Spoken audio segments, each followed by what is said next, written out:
Hi friends, welcome to my channel. இந்த வீடியோவில் நம்ம என்ன பார்க்க போகிறோம் அப்படின்னா, ஆகஸ்ட் 2025 எக்ஸாம் நடந்துகிட்ருக்கு இல்லையா, அந்த எக்ஸாமில் சீனியருக்கு தேர்ட் பேட்ச்க்கு வந்த கொஷின் பற்றி தான் பார்க்க போகிறோம். தேர்ட் பேட்ச்க்கு கொஷின் ரொம்ப செகண்ட் பேப்பர் பார்த்தீங்கன்னா லெட்டர்லாம் ரொம்ப கர்விங்காக ரொம்ப நெருக்க கொடுத்துருந்தாங்க. ஸோ அதெல்லாம் நல்லா உத்து கவனித்தா மட்டும்தான் நமக்கு நல்லா தெரிஞ்சிருக்கும். ஸோ இல்லைனா புரியவே புரியாது.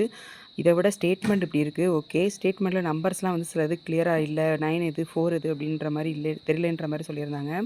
இதை விட லெட்டரில் பாருங்கள், நிறைய இறுக்கி கொடுத்து விட்ருக்காங்க. ஸ்பேஸே இல்லாமல் ரொம்ப நெருக்கி கொடுத்துருக்காங்க. நிறைய விஷயத்துக்கு அப்ரிவேஷனே தெரியலன்னு சொல்லி விட்டு வந்துட்டாங்க. ஆனால் ஆக்சுவலாக இந்த லெட்டருக்குள்ளே தான் நிறைய விஷயங்கள் இருக்குது. பிடபிள்யூடிலாம் மேலேயே கொடுத்துருக்காங்க, பப்ளிக் ஒர்க் டிபார்ட்மெண்ட்னு. அதை பிள்ளைங்க யோசிக்கிறது கூட நேரம் இல்லாமல் ஒவ்வொரு லெட்டராக இது என்ன லெட்டராக இருக்கும், இது என்ன வேர்டாக இருக்கும்னு யோசிச்சு பார்த்து ட்ரை பண்ணுறதுக்கே நேரம் சரியாக போச்சுன்னு சொன்னாங்க.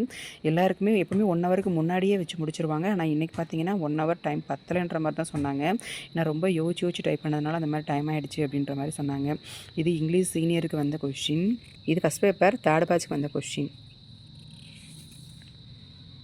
இது ஃபஸ்ட் பேப்பர் தமிழுக்கு வந்த சீனியர் கொஸ்டின். இதில் வந்து நம்பர்ஸ்லாம் நிறையா வந்துருந்துச்சுன்னு சொன்னாங்க.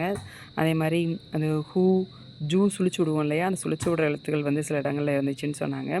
நம்பர் சில இடங்களில் இருந்துச்சு. ஸோ இதுதான் ஸ்பீடு. தேர்ட் பேட்ச்க்கு வந்த கொஷின்.